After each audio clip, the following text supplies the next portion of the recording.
Greetings, children of the screen, your friendly neighborhood nerd scum here once again, coming at you this week to take a couple of minutes to talk about Murder Falcon, the final issue of which, number 8, just came out this last week. Now, I know you're asking yourself, guys, nerd scum, if it came out last week, then why are you only talking about it now? And that's because I really had to work really hard on not crying while talking about this book, because that is not metal. Anyway, as I said, the final issue just came out last week, so if you have not been reading this book, you missed it! Way to go! No, seriously guys though. Go check it out. A lot of comic book shops still have them, but if they don't have it or you're in a bigger city where this thing is just flying off the shelves, no worries. The trade comes out in July. Now, having said all of that and being all like weird and bipolar in this segment, you're probably wondering the same thing that a lot of people who come into my comic shop and ask me are wondering, what the fuck is Murder Falcon? Well, let me tell you guys, Murder Falcon is fucking awesome. Alright guys, let's start at the beginning, but keep in mind here, I'm going to be keeping it mildly vague, because in case I haven't made this clear already, you need to go and buy this frickin' book, okay?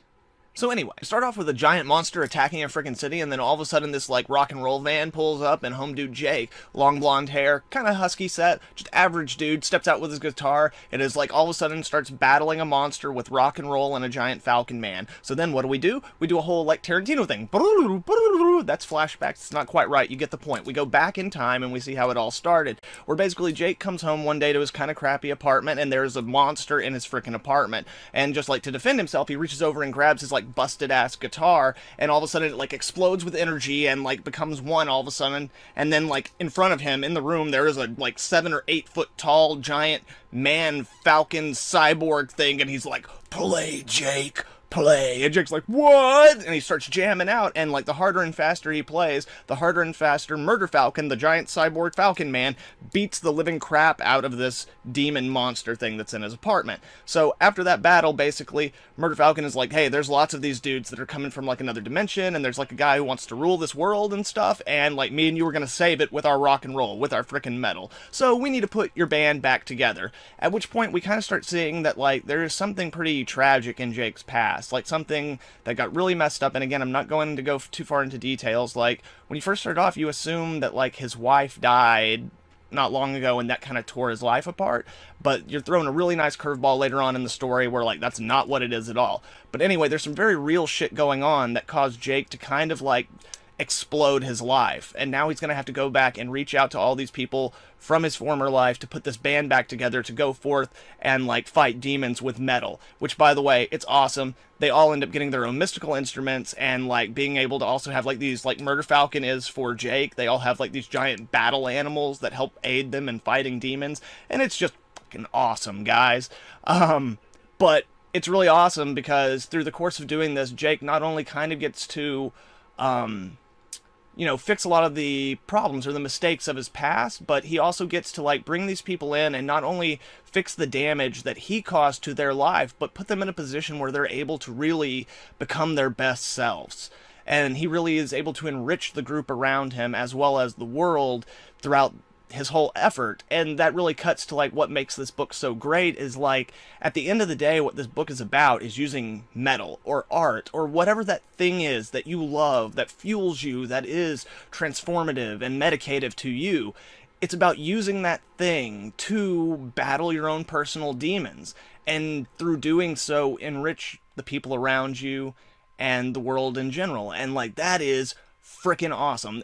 That kind of encapsulates what this book is about. That's what this book is about. However, if it wasn't for the execution of that message, then it really wouldn't matter. But the execution is amazing, guys. Daniel Warren Johnson and Mike Spicer have worked on a few books together, and they are awesome. They did Extremity, which you might be able to see behind me back here, behind all these guys. It's one of the only posters that has not changed in my room since I got it, like the second week that the book was out. Extremity was awesome. This book is awesome. In general, anything Daniel Warren Johnson touches is like freaking gold. If you see his name on something, freaking grab it. Again, he writes and draws the book with Mike Spicer doing colors, and it is fantastic. Like the artwork is great, and like crisp and loose in places. I've talked many times before in previous videos about the style of Daniel Warren Johnson, where it kind of seems to meet this like perfect middle ground between like manga anime character designs, like traditional comic book setups and style, along with like a very cinematic presentation. Like, it's a very beautiful style that kind of, you can see a lot of his influences laid bare on the page, but none of them overwhelms the other. They all blend together just perfectly. And Mike Spicer, his colors are just fantastic. Like, when you're looking at the like a normal scene where it's just normal people interacting in a normal way, it's nothing that looks spectacular, which speaks to the strength of it. It functions perfectly. But as we start going into different elements of the book, or like tonal shifts, which this book does at least once per issue, has a pretty significant tonal shift, the color is very, very important to that. And what do I mean in terms of tonal shifts? Like, it's nothing that's jarring or feels out of place. I mean, it is kind of jarring, but it definitely doesn't feel out of place, and the transitions are really, really well done. Just beautifully executed. But this is the kind of book that, like, when you first look at it, it's a giant Falcon cyborg dude and a guy playing metal, like, punching giant monsters. Like, it's a silly, over-the-top, fun, colorful, just, like, jubilant experience. And, like, as you're reading it, this is essentially what you get from reading it. Like, what? What? Awesome! Like, what? And then, like, all of a sudden, at a certain point in almost every issue, as you're reading it, all of a sudden they just start kind of peppering in this real shit. You know what I'm saying? Just real shit. Real world shit. Like, depressing things, heartbreaking things. Just real shit. And almost every issue of this book ends with you almost in tears, just going like, that's so beautiful, in like a heartbreaking, melancholy kind of way. Like, somehow the sentimentality and the realness of the book goes hand in hand with the over-the-top and like bombastic elements of the book in a way that like very few writers and artists could master. And in this book, it is mastered perfectly. Like, it really helps sell all the kind of points of the book. Like, it really ties into the themes very well. Like, everything about the way that it's put together and the way that like the different tones are mixed is what makes this book like a unique and real experience when you're reading it. Like, obviously it's a comic book, like, but the experience, the emotions that the book gives you are real and genuine, and that is something that is very, very rare in comic books today. Like I said, this book made me cry with almost every issue, and that's not very metal, or maybe it is. Like, one of the things that I think this book manages to do is it takes all the cliches or like the stereotypes of the way we view metal, like take Megalocalypse, which is like the ultimate personification of that. And it takes all those things and uses them like as visual vocabulary and thematic vocabulary all throughout it. But the characters, despite what they're dealing with and despite the world they're in, are still very unique but very real human characters. Like most of the real people I've met in my life who are like real metalheads. Like, yeah, they're metalheads, and we associate metalheads as like these hardcore, like ruthless, like dark people. But most of the most hardcore metalheads I've ever met are like the most kind, generous, like good people that you could ever know.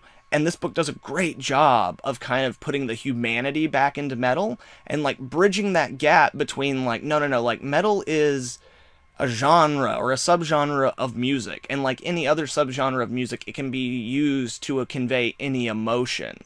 And that's definitely what this book is too. Like, it's a metal book that is showing you the possibilities of what metal can be.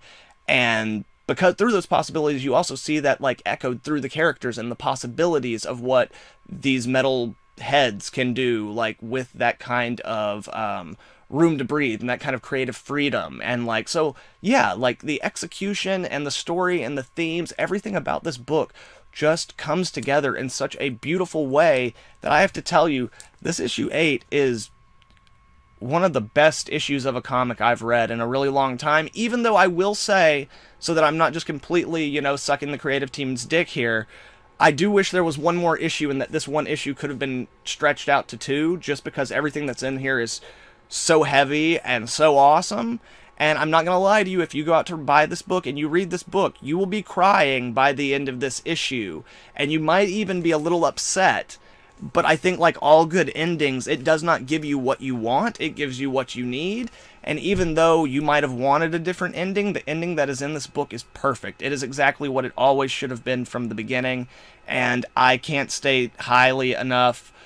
Go read Murder Falcon. Order the trade if you can't find it in your local comic shop. Go back and read Extremity. It's in 2 volumes. It's fantastic. This book's fantastic. Daniel Warren Johnson's a god. Everybody go buy this frickin' book. It's awesome. Alright, guys. Thank you very much. I hope you enjoyed this crazy bipolar rant. Have a good one. Nerd Scum. Out. Oh yeah, and like, share, subscribe, whatever. I don't really care. Just go buy Murder Falcon. Go buy Murder Falcon. Do it. Do it now. Get off the couch. Get out of your chair. Go buy Murder Falcon. Do it. Do it. Do it. Murder Falcon.